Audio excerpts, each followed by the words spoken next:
In this tutorial we're going to configure some of the properties of this label. This basically means we can change the look and feel of the label itself and the text that's in that label. So, first thing we're going to do is go label.config. Now config is short for configuration, and it's just a fancy way of saying we're going to make a change in this label. So the first thing I'm going to do is, with the text property of this label, I'm going to assign a different piece of text.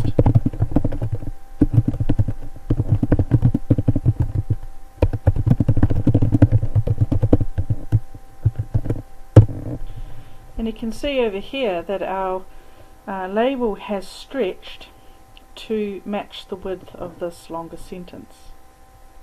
We can constrain that by going label.config, and this time instead of the text property we're going to use the wraplength property. It's assigned a numeric value which equates to the number of pixels wide that we're going to constrain this label. If I press enter, you can see not only has the label width decreased, but because the text was longer than the width of the label, it's automatically wrapped around to the next line. We can change the orientation, so we can go label.config justify property is assigned center. Now notice center is all in capitals because it's a constant, it's a key word here, but it's also an American spelling, ER, not RE. We can go label.config and change colors. So foreground is the color of the text. I'm going to maybe call that blue. Now if you've done HTML or CSS before, you might be aware of hexadecimal values, and this will take hex values as well. You can also assign it a background color of the label itself,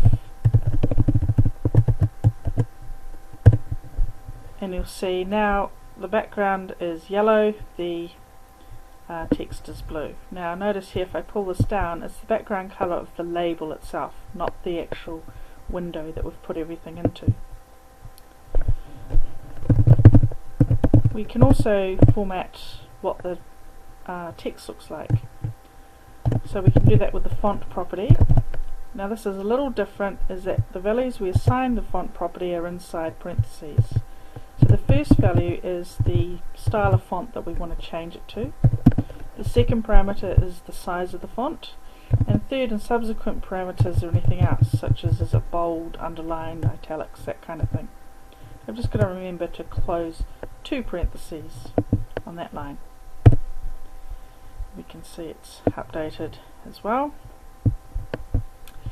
And finally I'm going to update the text again. So label.config, text property is assigned Tkinter.